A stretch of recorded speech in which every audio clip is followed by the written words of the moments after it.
सभी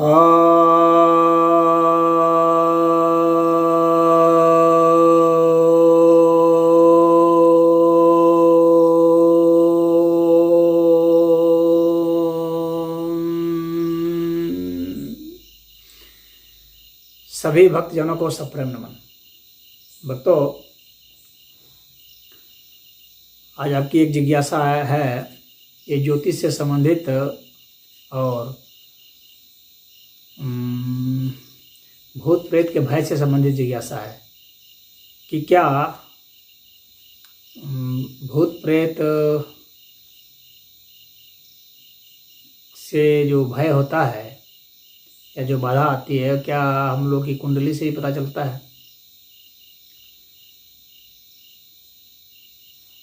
तो देखिए, ज्योतिष शास्त्र जो है वो बतलाता है कि कुंडली से तो बहुत कुछ पता चल जाता है। तो भय कहाँ लगता है? मन में। अब मन का जो कारक है ज्योतिष के हिसाब से वो चंद्रमा है। तो भय लगने का मतलब है कि चंद्रमा का कमजोर होना, मन का कमजोर होना। चंद्रमा कमजोर कहाँ होगा? चंद्रमा तब कमजोर होगा जब चंद्रमा नीच में होगा। चंद्रमा नीच में होगा अर्थात चंद्रमा वृश्चिक राशि में नीच का होता है। तो वृश्चिक राशि में चंद्रमा नीच का होता है, अगर वहाँ पर वह है तो वहाँ वह कमजोर होगा। और वैसी स्थिति में यदि वह किसी पाप ग्रह के साथ वहाँ बैठा हुआ है, पाप ग्रह अर्थात पाप ग्रह या क्रूर ग्रह, जैसे कि सूर्य के साथ है या मंगल के साथ है या शनि के साथ है या राहु के साथ है या केतु के साथ है, अगर इनके साथ वह बैठा हुआ है या इनके द्वारा दृष्ट भी है, यानी उसकी दृष्टि उस पर पड़ रही है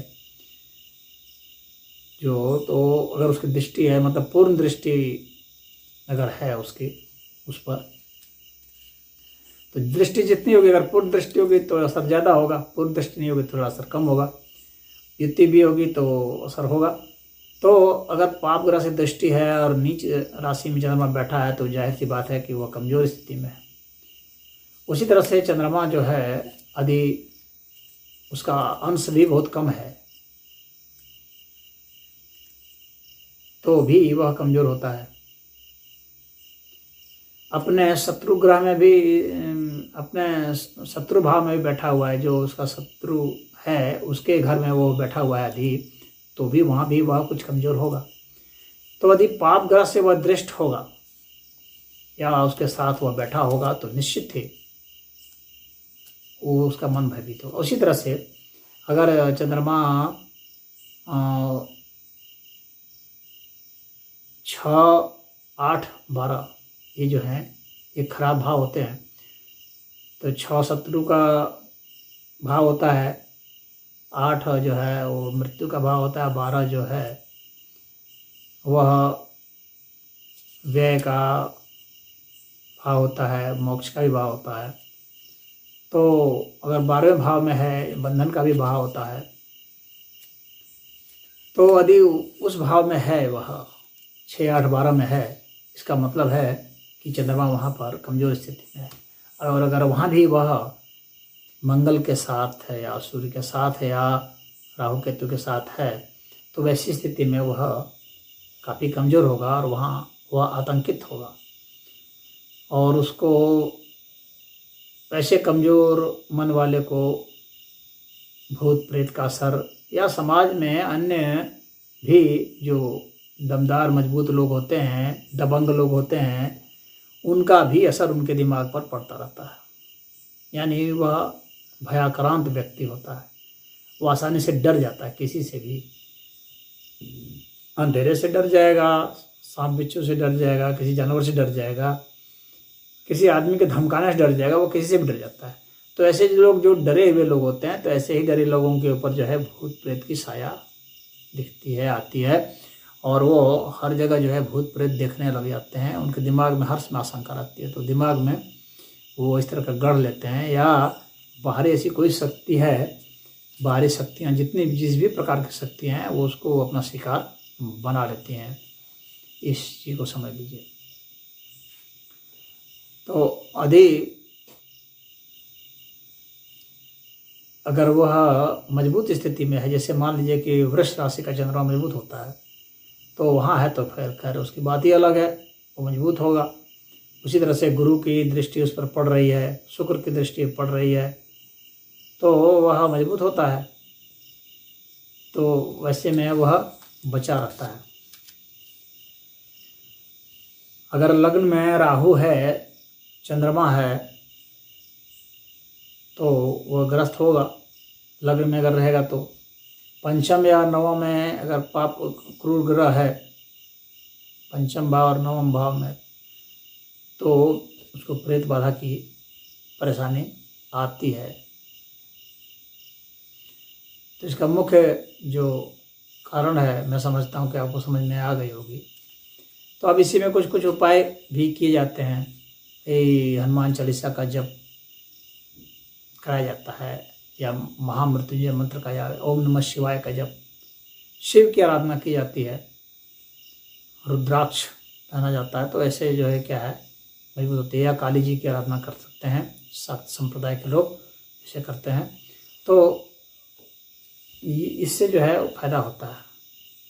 और बताया जाता है कि चाकू है, चाहे माचिस है, हनुमान चालीसा है, इसको अपने बिस्तर के नीचे रखेंगे तो भी ताकत मिलती है, और वह व्यक्ति थोड़ा सबल महसूस करता है।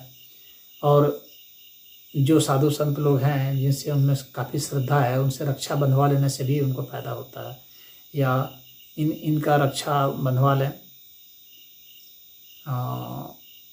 हनुमान जी की आराधना करके रक्षा बंधवा लें, शिव का महामृत्युंजय मंत्र की साधना करके रक्षा बंधवा लें, तो लाभ होता है। तो ज्योतिष में इस बात को बताया गया है। तो मन बहुत बड़ा कारक होता है। तो ज्योतिष में चंद्रमा की स्थिति से भागते हैं कि कहाँ है वो बैठा हुआ, चंद्रमा कहाँ बैठा हुआ है। तो उसके आधार पर अगर पंचम स्थान पर बैठा हुआ है, नवम स्थान पर बैठा हुआ है, और वहाँ पर ही अगर पाप ग्रह की दृष्टि उस पर पड़ रही होगी, या वो पाप ग्रह के साथ बैठा होगा, तो भी वहाँ भी उसे भय तो लगेगा ही। तो इतना अवश्य है कि अगर पाप ग्रह के साथ भी बैठा है या उसकी दृष्टि है, तो इसमें एक बात और मैं यहाँ बता देना चाहता हूँ कि अगर शुभ ग्रह की दृष्टि भी है, और सिर्फ लग्न की कुंडली में नहीं बल्कि नवमांश में भी अगर उसकी कमजोर स्थिति है, तब तो बहुत ही ज़्यादा पीड़ित हो जाए। अगर यह भी देखा जाता है कि जातक है कि जातिका है। अगर जातिका है तो थोड़ी और कमज़ोर स्थिति हो जाती है। फिर यह क्या है कि अगर शुभ ग्रह की दृष्टि पड़ रही है, भले उसके बहुत विपरीत स्थिति भी है, तो उसमें कुछ उसकी इंटेंसिटी कम हो जाती है, यानी उसका प्रभाव कुछ कम हो जाता है, उसको राहत मिल जाती है।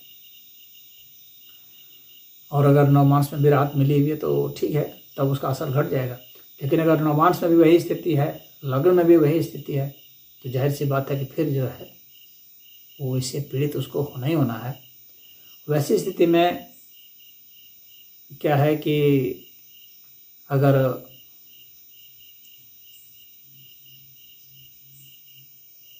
मोती को या मून स्टोन इसको अगर धारण कर लिया जाए 11.25 रत्ती के आसपास में, या लॉकेट बना लिया जाए, या अंगूठी के रूप में धारण कर लें, या माला के रूप में कर लें, तो साधक की स्थिति या साधिका की स्थिति अच्छी हो जाती है, और उसे जो बाधाएं अब तक दिख रही थी वो कम हो जाएंगी। तो इसका निदान स्वरूप तो यही है। तो जितने निदान हैं वो मैंने बता दिए हैं। अगर आप उससे संबंधित कुछ करेंगे तो निश्चित ही आपको फायदा होगा।